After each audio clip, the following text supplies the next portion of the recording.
성도 여러분 안녕하세요. 오늘도 아침 예배에 찾아오신 모든 성도님들을 진심으로 환영합니다. 오늘은 기도에 대한 중요한 말씀이 준비되어 있습니다. 오늘 말씀을 통해서 기도한 후에 하나님의 응답을 기다리는 방법이 무엇인지 배우는 귀한 시간 되시길 간절히 바랍니다. 이제 기도하겠습니다. 하늘에 계신 아버지, 아침 예배로 인도해 주신 은혜에 감사드립니다. 이 아침 말씀을 통하여 저의 의도와 동기와 목적이 순결해질 수 있도록 인도하여 주시옵소서. 오늘은 기도에 대한 말씀을 묵상하려고 합니다. 이 말씀을 통하여 저희 기도가 더 주님의 뜻과 일치될 수 있게 인도하여 주시옵소서. 주님께 더 가까이 갈 수 있게 도와주시고 더욱 성장한 믿음으로 조급하지 않고 기쁜 마음으로 주님과 동행할 수 있게 도와주시옵소서. 말씀을 준비하시는 목사님께 성령께서 함께해 주셔서 말씀을 듣는 저희들의 마음을 준비시켜 주시옵소서. 감사드리오며 예수님의 이름으로 기도드립니다. 아멘.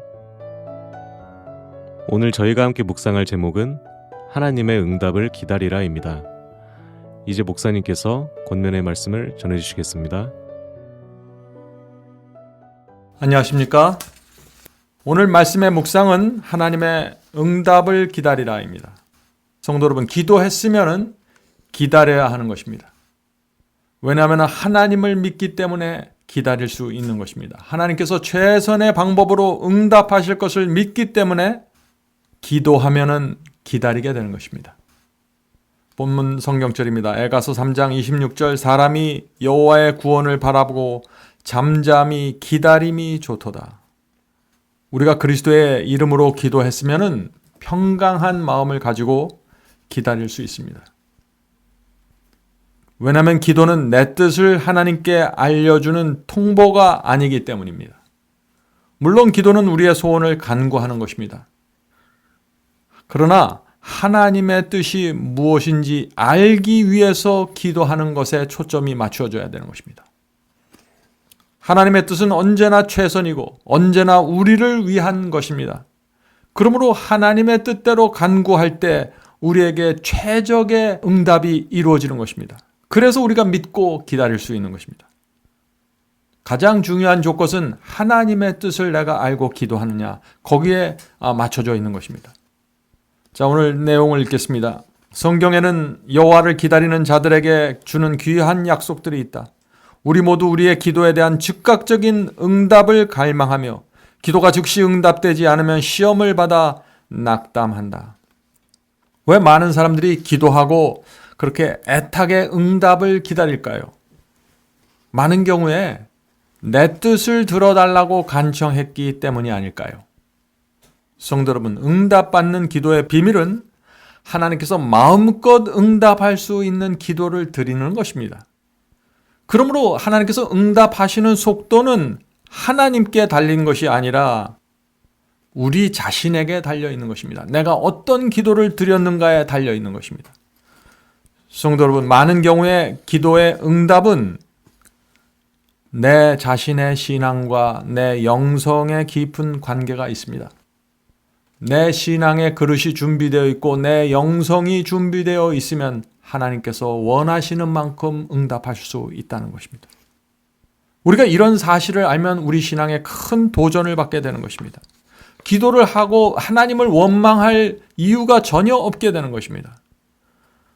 내 삶과 내 마음이 하나님께서 원하시는 것이 되어야 한다는 도전을 받으면서 기도하는 사람들은 응답받게 되는 것입니다. 계속 읽겠습니다. 나는 경험을 통해 이것이 큰 잘못임을 알게 되었다.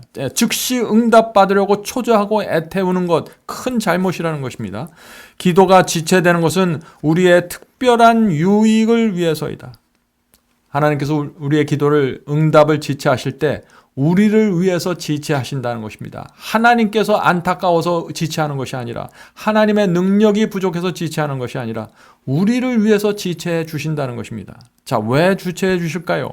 우리의 믿음은 그것이 참되고 진실한지 아니면은 바다의 물결처럼 변하기 쉬운지 시험받을 기회를 갖는다. 하나님께서 응답을 지체하심으로 우리가 우리 자신의 모습을 볼 수 있도록 도와주신다는 것입니다. 많은 분들이 기도하고 나서 금세 잊어버립니다. 기도할 때는 열정적으로 기도했는데 기도하고 일어서서 돌아서면 금방 잊어버리고 기도한 내용에 대해서 관심을 갖지 않는 사람들이 많이 있는 것입니다. 왜 이런 모습이 나타날까요? 참되고 진실한 마음으로 기도드리지 않고 충동적으로 기도드리면 이런 문제가 자꾸 생기는 것입니다. 성도 여러분, 간절한 마음으로 기도드렸으면은, 우리가 정말 간절한 마음으로 기도드렸으면은 우리가 기도한 대로 이루어질 수 있도록 그것을 기억하면서 생각하면서 살아가야 된다는 것입니다. 그것은 당연한 것이죠. 우리가 깨어 기도한다면 구하는 것을 받은 줄로 믿는다면, 계속해서 믿고 또 믿는 일에 인내를 잃지 않는다면 하나님께서는 응답해 주실 것이다. 이것이 깨어 기도하는 것이다. 자, 깨어 기도하는 것이 무엇이라고 했습니까? 구하면 받는 것으로 믿고 믿음으로 응답을 기다리라는 것입니다. 인내를 잃지 말라는 것입니다. 어떻게 이런 기도의 태도를 가질 수 있을까요? 왜냐하면 나를 위해서 기도하지 않았기 때문입니다. 내 기도가 하나님의 명예와 하나님의 영광을 위해서 맞추어서 드려졌기 때문에, 하나님의 뜻대로 살고 싶어서 기도를 드렸기 때문에 우리 마음에 초조함이 없다는 것입니다.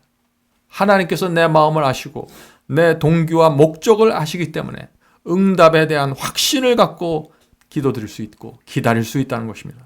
성도 여러분, 이것은 놀라운 진리입니다.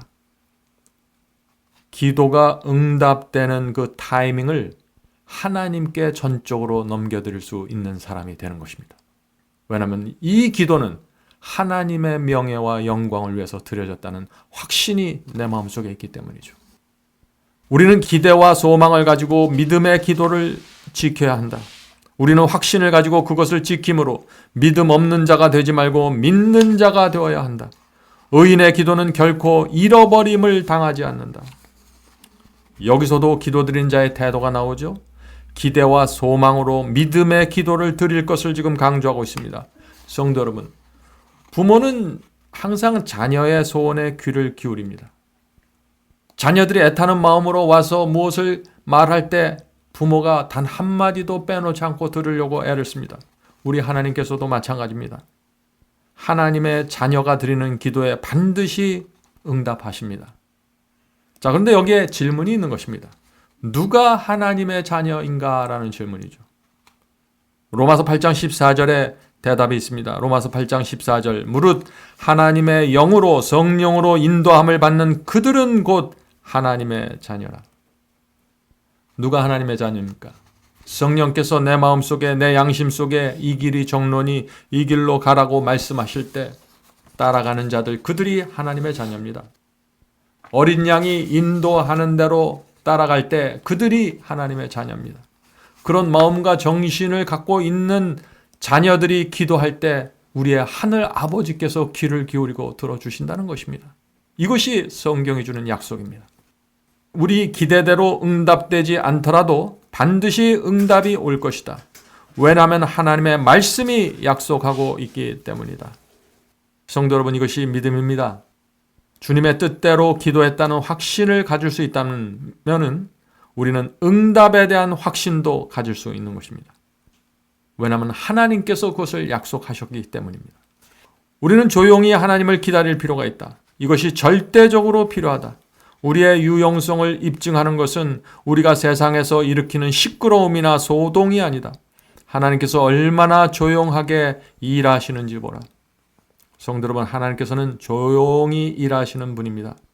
수천 년의 계획을 갖고 조용히 천천히 무겁게 움직이면서 일을 처리하시고 이루시는 분이십니다. 우리가 그런 하나님 앞에 나가 기도하는 것입니다. 그래서 우리가 조용히 기다리고 방정맞지 말아야 되는 것입니다.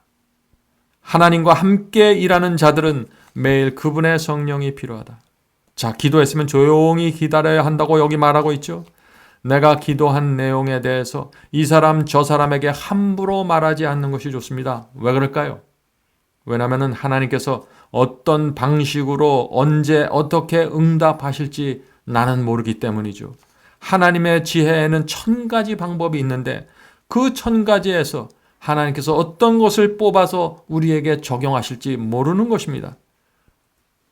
그래서 조용히 기다려야 되는 것입니다. 성도 여러분, 우리가 정말 하나님이 누군지를 알면은 우리는 기다리게 되는 것입니다. 마지막 결론을 읽겠습니다. 초조하여 불안한 가운데서가 아니라 불굴의 믿음과 흔들리지 않는 신뢰로 주님을 기다리라. 성도 여러분, 하나님의 목적은 항상 우리를 구원하고 하늘로 데려가는데 그 초점이 맞춰져 있습니다. 그 하나님의 목적은 어떤 경우에도 흔들리지 않습니다. 비록 우리가 낙담해 있을 때, 비록 우리가 죄를 범했을지라도 하나님의 목적은 흔들리지 않습니다. 우리의 자녀들이 연약할수록 부모가 그 연약한 자녀에게 더 많은 관심과 더 많은 염려를 가지고 바라보는 것처럼 하나님께서도 우리가 연약하면 연약할수록, 우리가 부족하면 부족할수록 더 많은 염려와 관심을 가지고 우리를 바라보고 지키시는 것입니다. 그러므로 우리가 그런 하나님을 안다면은 우리도 불굴의 믿음과 흔들리지 않는 신뢰를 가지고 주님을 따라가게 되는 것입니다. 성도 여러분, 오늘 말씀 묵상의 요점은 하나님께서 응답하실 때 기다리라는 것입니다. 이 말씀에는 참 많은 교훈이 담겨져 있습니다. 혹시 여러분들 중에서 이런 분들이 없습니까? 너무 바빠서 짧게 드리고 일어서는 기도, 기도할 때 생각이 사방팔방으로 떠돌아다니는 기도, 똑같은 내용을 주문처럼 무의미하게 반복하는 기도, 하나님께서 응답하셔도 모를 정도로 무관심한 기도, 무엇을 간구했는지 기억하지도 못하는 기도, 이런 기도를 드리는 습관이 있는 분들은 제가 지금 읽어드릴 이 말씀을 좀 오늘 깊이 명상해 보시기 바랍니다. 그리스도인에게 보내는 걸 3권 194페이지에 있는 말씀입니다. 기도는 그대의 능력의 근원임을 기억하라. 성급한 기도를 드린 뒤 소홀히 여겨지거나 잊혀지게 될까봐 염려하는 일들을 볼보로 급히 달려가는 사람은 영적 성공을 거둘 수 없다. 자, 이 말씀이 무슨 뜻인가요? 성급하게 기도를 드린 후에 급히 나간다는 것입니다. 일보러 나가는 것이죠. 사무보러 나가는 것입니다. 이런 사람들은 영적인 성공을 거둘 수 없다 하는 것입니다. 계속 읽겠습니다. 그는 다만 급하게 하나님을 조금 생각하였을 뿐이다. 그는 육신적 영적 능력을 새롭게 하기 위하여 주님을 생각하고 기도하고 기다리는 일에 시간을 쓰지 않는다. 그런 사람은 영적으로 곧 지쳐버린다. 하나님의 영에 고상하게 하고 고무시키는 감화력을 느끼지 못한다. 참신한 생명에 의하여 기력을 얻지 못한다. 그의 지친 몸과 피곤한 머리는 그리스도와 개인적인 접촉을 통하여 위로함을 받지 못한다. 성도 여러분, 기도는 살아계신 하나님과 대화하는 것입니다. 하나님과 연결돼서 하나님의 에너지를 받는 것입니다. 이 에너지를 받아야 우리가 영적으로 지치지 않을 수 있게 되는 것입니다. 기도는 의무가 아닙니다. 기도는 정말 기쁨이며 하나님께서 이런 기회를 주셨다는 사실에 대한 큰 특권으로 받아들이는 것이 기도입니다. 기도는 내가 하고 싶은 말만 던지고 일어설 수 있는 그런 시간이 아닙니다. 성도 여러분, 오늘도 우주의 왕과 교제하는 기도의 시간을 갖게 되길 바랍니다. 하나님께 모든 것을 맡기고 하나님께서 원하시는 방법대로 원하시는 만큼 응답하실 수 있도록 자유를 드립시다. 그리고 기다립시다. 이렇게 사는 것이 그리스도인의 삶의 특권입니다. 기도하겠습니다. 하늘에 계신 아버지, 하나님께서 마음대로 마음껏 원하는 만큼 응답하실 수 있도록 저희에게 기도하는 방법을 가르쳐 주시옵소서. 하늘에 계신 아버지, 하나님께서 누군지를 알면 저희가 겸손한 마음으로 주님께 모든 것을 맡기고 주님의 뜻이 무엇인지 늘 물어보면서 살게 될 것입니다. 주여, 하나님의 영광을 저에게 보여주시옵소서. 저희가 정말 주 앞에 나가 겸손한 심령으로 기도드리는 자가 될 수 있도록 도와주시고, 기도했을 때 하나님의 응답을 바라보면서 하나님의 응답이 이루어질 수 있도록 최선을 다하는 삶을 살 수 있도록 역사해 주시옵소서. 하늘에 계신 아버지, 저희의 마음에 늘 성령을 보내주셔서 주의 뜻을 분별할 수 있는 자가 될 수 있도록 도와주시고, 이 어려운 세상에서 주님만 바라보며 살 수 있도록 도와주시옵소서. 오늘도 이 아침 예배에 참여한 성도들에게 함께하여 주시고, 어렵고 곤란한 세상이 되었지만은 하늘이 주는 평강을 가슴에 담고 살아갈 수 있도록 도와주시옵소서. 나보다 더 힘들고 어려운 자들을 되돌아보면서 복음을 전하는 기쁨으로 살 수 있도록 도와주시옵소서. 예수님의 이름으로 간절하게 기도드립니다. 아멘.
끝날 때까지